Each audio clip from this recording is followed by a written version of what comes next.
بالله من الشيطان الرجيم بسم الله الرحمن الرحيم كذبت عاد المرسلين صدق اللہ العظیم۔ عزیز ساتھیوں، دوستوں، بزرگوں، ماؤں، بہنوں، السلام علیکم رحمۃ اللہ وبرکاتہ۔ میں نے ابھی آپ کے سامنے سورہ الشعراء کی 123 نمبر کی آیت تلاوت فرمائی۔ اس سورہ مبارکہ میں 227 آیتیں اور 11 رکوع ہیں۔ آج انشاءاللہ اس کے 7ویں رکوع کا، جس میں 123 سے 140 نمبر کی آیتیں ہیں، اس کا حاصل مطالعہ ہم آپ کے سامنے رکھنے کی کوشش کریں گے۔ یہ سورت مکی ہے۔ یہ مکے کی اس دور کی صورت ہے جب اللہ کے رسول صلی اللہ علیہ وسلم مکے میں جب دعوت دے رہے تھے، تو اس وقت جو ہے مشرکین مکہ، سرداران قریش، اس وقت کے جو بڑے بڑے لوگ تھے، خاص کر کے وہاں کے سردار، قریش کے سردار، یہ اللہ کے رسول صلی اللہ علیہ وسلم کو جھٹلا رہے تھے، اور جو لوگ ایمان لا رہے تھے ان کو مکے میں رہنا مشکل کر دیا تھا۔ اس پس منظر کو ذہن میں رکھیے۔ ایسے حالات میں اللہ تعالیٰ یہ صورت نازل کرتا ہے، جس میں 7 قوموں کا ذکر ہے۔ سب سے پہلے موسیٰ علیہ السلام کا واقعہ آتا ہے، پھر اس کے بعد ابراہیم علیہ السلام کا، اور پھر اس کے بعد نوح علیہ السلام کا، اور اب اس کے 7ویں رکوع میں ہود علیہ السلام کا واقعہ آ رہا ہے۔ اس سے مقصد اللہ تعالیٰ کا یہ ہے کہ اپنے نبی کو تسلی دینا کہ دنیا میں جب بھی اللہ نے نبی بھیجا، رسول بھیجا، تو ان کے قوموں نے، ان کے اندر کے جو سردار تھے، وہ ہر دھرموں نے ان کے ساتھ کیا رویہ اختیار کیا، اور تم جو آج مکے میں دعوت دے رہے ہو تو یہی رویہ ان کے سردار، قریش کے بڑے بڑے سردار تمہارے ساتھ کر رہے ہیں۔ تو یہ واقعات اللہ تعالیٰ پچھلے قوموں کے ذکر کر رہا ہے، تو اللہ تعالیٰ نے ان قوموں کو کس طرح سے نیست و نابود کر دیا۔ تو یہ قریش کیا چیز ہیں؟ تو اس طرح سے اللہ تعالیٰ اس صورت میں پچھلے گزرے ہوئے قوموں کے واقعات بیان کر رہا ہے۔ اس کی 123 نمبر کی آیتوں کا ترجمہ: عاد نے رسولوں کو جھٹلایا۔ قوم عاد، یہ عاد کی جو قوم ہے، یہ نوح علیہ السلام کی قوم کو جو اللہ تعالیٰ نے سمندر میں ڈبو دیا، جو نوح علیہ السلام پر ایمان لائے ان لوگوں کو اللہ تعالیٰ نے بچایا، اور باقی کو سب کو جب ختم کیا، تو نوح علیہ السلام کی بعد یہ قوم، عاد کی قوم جو ہے دنیا میں تھی۔ تو اس اللہ تعالیٰ نے ان کے وہ قوم میں ہود علیہ السلام کو بھیجا۔ یاد کرو جب ان کے بھائی ہود نے ان سے کہا تھا۔ ہود علیہ السلام، ان کے بھائی ہود علیہ السلام اپنی قوم سے کہتے ہیں، کیا تم ڈرتے نہیں ہو؟ میں تمہارے لیے ایک امانت دار رسول ہوں۔ ہود علیہ السلام اپنی قوم سے کہتے ہیں، کیا تمہیں ڈر نہیں لگتا؟ کیا تم ڈرتے نہیں ہو؟ میں تمہارے اندر ایک امانت دار رسول ہوں۔ یہی بات جو ہے مکے میں اللہ کے رسول صلی اللہ علیہ وسلم مشرکین مکہ کو سمجھا رہے تھے، کیا تم ڈرتے نہیں ہو؟ کیا تمہیں اللہ کا ڈر نہیں ہے کہ میں ایک امانت دار رسول بنا کر بھیجا گیا ہوں؟ میں تمہارے ساتھ سامنے 40 سال گزار چکا ہوں، میں تمہارے درمیان میں. تم خود دیکھتے ہو، تم نے خود اللہ کے رسول صلی اللہ علیہ وسلم کو آمین اور صادق کہتے تھے. تو یہی بات ہود علیہ السلام بھی اپنے قوم سے کہہ رہے ہیں. کیا تم ڈرتے نہیں ہو؟ میں تمہارے لیے ایک امانت دار رسول ہوں، لہٰذا تم اللہ سے ڈرو اور میری اطاعت کرو. لہٰذا تم اللہ سے ڈرو اور میری اطاعت کرو، یعنی ہود علیہ السلام کی اطاعت کرو. یہی بات اللہ کے رسول صلی اللہ علیہ وسلم مکے میں کہتے تھے. اس کام پر تم سے کسی میری اطاعت کرو، میں اس کام پر تم سے کسی اجر کا طالب نہیں ہوں، میرا اجر تو رب العالمین کے ذمے ہے.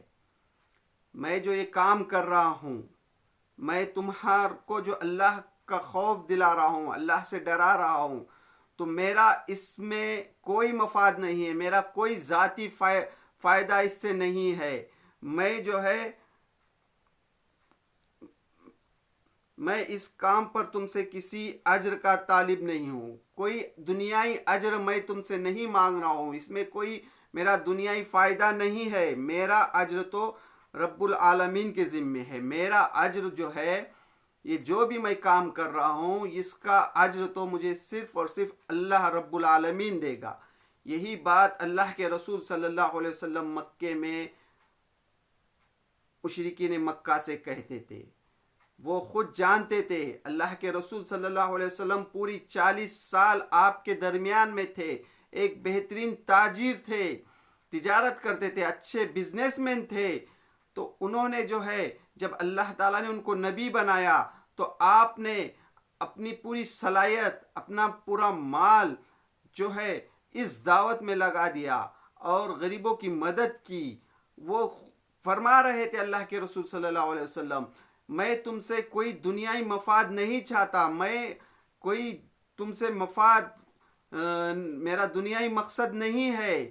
اگر ایسا رہتا تو میں کیوں میرا بزنس جو ہے ٹھپ کر دیتا، میں کیوں میرا تجارتی جو مال تھا وہ سب کیوں میں قربان کرتا. تو میرا اجر تو میں یہ جو کام کر رہا ہوں، اس کا اجر تو مجھے صرف رب العالمین دے گا. میرا اجر تو رب العالمین کے ذمے ہے. ہاں، تو یہ بات جو ہے ہر وقت کے دائی کو ذہن میں رکھنا چاہیے. جو بھی دائی ہیں ان کو اس بات کو ذہن میں رکھنا چاہیے کہ جو بھی کام لے کر اٹھے ہیں، جو بھی اللہ کے دین کو غالب کرنے کی جد و جہد کرتے ہیں، تو اس سے مقصد صرف اور صرف رضا الہی، دنیائی کوئی مقصد نہیں ہونا چاہیے کہ اس کا اجر جو ہے تو اللہ تعالیٰ آخرت میں دے گا. یہی دعوت جو ہے ہر وقت کے نبی نے دی. اور آگے اللہ تعالیٰ فرماتا ہے، یہ تمہارا کیا حال ہے کہ ہر اونچی مقام پر ایک یادگار عمارت بنا ڈالتے ہو. وہ قوم میں اللہ تعالیٰ نے ان کو ایک ایسی نعمت بخشی تھی، وہ ان کے اندر ایک ایسے انجینئر تھے جو بڑی بڑی عمارتیں بناتے تھے، اونچے اونچے پہاڑوں پر عمارتیں بناتے تھے، یادگار عمارت بناتے تھے، بہترین محل بناتے تھے. تو یہاں فرما رہا ہے اللہ تعالیٰ، یہ تمہارا کیا حال ہے کہ ہر اونچے مقام پر ایک یادگار عمارت بناتے ہو. ایک یادگار جو ہے تو عمارت بناتے ہو اور بڑے بڑے محل تعمیر کرتے ہو، گویا تمہیں ہمیشہ رہنا ہے. اور بڑے بڑے جو ہے تو محل تعمیر کرتے ہو، گویا کہ تمہیں ہمیشہ رہنا ہے. یہ جو ہے اللہ تعالیٰ نے ان کے اندر جو ہے جو صلاحیت دی تھی، تو وہ اپنی صلاحیتوں کو استعمال کر کر بڑے بڑے پہاڑوں پر محل عمارتیں بناتے تھے، اچھے اچھے محل بناتے تھے کہ اور بڑے بڑے محل تعمیر کرتے ہو، گویا تمہیں ہمیشہ رہنا ہے، گویا تمہیں جو ہے تو یہاں پر ہمیشہ رہنا ہے. اس طرح سے عمارتیں بناتے تھے. تو اس کی مثال ایسی ہے جیسا کہ آج کے دور میں جو ہے بڑے بڑے جو بلڈنگیں بنا رہے ہیں، یا پھر اس کی مثال اس طرح سے لیجئے جیسا کہ ہمارے ملک میں جو ہے تو بڑے ایک شاندار عمارتیں بنائے جیسا تاج محل ہے، اور اس طرح سے اور دوسرے جو بڑے بڑے خیلے بنائے جس طرح سے کہ تم کو اس میں ہمیشہ رہنا، یہی صلاحیت جو ہے تو عاد کی قوم میں تھی. تو ہود علیہ السلام اپنے قوم سے کہہ رہے ہیں کہ تم جو ہے بڑے بڑے جو یہ محل تعمیر کرتے ہو، ہر اونچے پہاڑوں پر جو منزلیں بناتے ہو، گویا تمہیں یہاں ہمیشہ رہنا ہے. یہ جو ان کے اندر اللہ تعالیٰ نے صلاحیتیں دی تھی، تو اس صلاحیتوں کو وہ اس طرح سے استعمال کر رہے تھے. تو وہ ہود علیہ السلام اپنی قوم کو یاد دلاتے ہیں، اور جب کسی پر ہاتھ ڈالتے ہو تو جبارن بن کر ڈالتے ہو. یعنی جب تم کسی پر ہاتھ ڈالتے ہو، یعنی کسی غریب پر جو ہاتھ ڈالتے ہو، یعنی اس وقت جو ہے دنیا میں جو ہے ان کے جیسی کوئی قوم نہیں تھی. وہ جو قوم اللہ تعالیٰ نے ان میں جو ہے تو بڑی بڑی صلاحیتیں رکھی تھی، اور ان کو جسم سے بھی نوازا تھا. ان کو جو ہے اللہ تعالیٰ نے اچھے ان کے اس نعمتوں کا اللہ تعالیٰ خود یہاں فرماتا ہے، پس تم لوگ اللہ سے ڈرو اور میری اطاعت کرو. یعنی ہود علیہ السلام کہہ رہے ہیں کہ تم کو جو اللہ تعالیٰ نے جو صلاحیتیں دی ہے، جو تم کو نعمتیں بخشی ہے دنیا میں، تو اس لیے تم کیا کرو، پس تم لوگ اللہ سے ڈرو اور میری یعنی ہود علیہ السلام کی اطاعت کرو. ڈرو اس سے جس نے وہ کچھ تمہیں دیا ہے جو تم جانتے ہو. اللہ تعالیٰ نے جو تم کو دیا ہے دنیا کے اور قوموں کے مقابلے میں، تم کو اللہ تعالیٰ نے جو نعمتیں دی ہے تو جو تم خود جانتے ہو، ڈرو اس سے جس نے وہ کچھ تمہیں دیا ہے جو تم جانتے ہو. تمہیں جانور دیے، تم کو جو ہے تو جانور دیے، اولادیں دی، باغ دیے اور چشمے دیے. مجھے تمہارے حق میں ایک بڑے دن کے عذاب کا ڈر ہے. حود علیہ السلام ان کو جو اللہ تعالیٰ نے نعمتیں دی تھی، باغات دیے تھے، جانور دیے تھے، اولاد دی تھی، اور چشمے دیے، پانی نہریں تھی تو کھیتی اچھی اگتی تھی. تو یہ اس طرح سے جو باغات تھے ان کے، تو یہ نعمتیں حود علیہ السلام اپنی قوم کو یہ کر رہے ہیں، بتا رہے ہیں کہ اللہ تعالیٰ نے تم کو دنیا کے اور قوموں کے مقابلے میں جو تم کو نوازا ہے، مجھے تمہارے حق میں ایک بڑے دن کے عذاب سے ڈر ہے. لیکن اتنی نعمتیں دینے کے باوجود جو ہے اللہ کی تم ناشکری کرتے ہو. یہ شرک میں مبتلا ہو گئی تھی یہ قوم.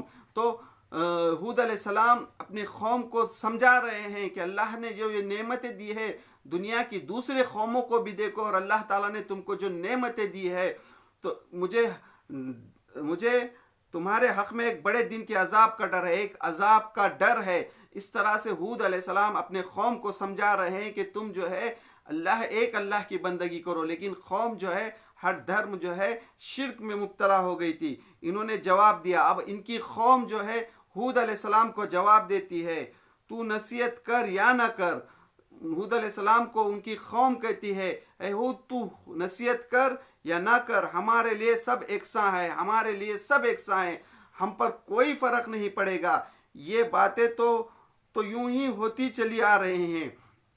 حود علیہ السلام جو اللہ نے ان کو جو نعمتیں دی تھی، جو گنا رہے تھے ان کو، تو وہ کہتے ہیں کہ یہ جو ہم کو اللہ نے یہ جو نعمتیں ہیں، یہ تو ہمارے باپ دادا سے چلی آ رہی ہیں.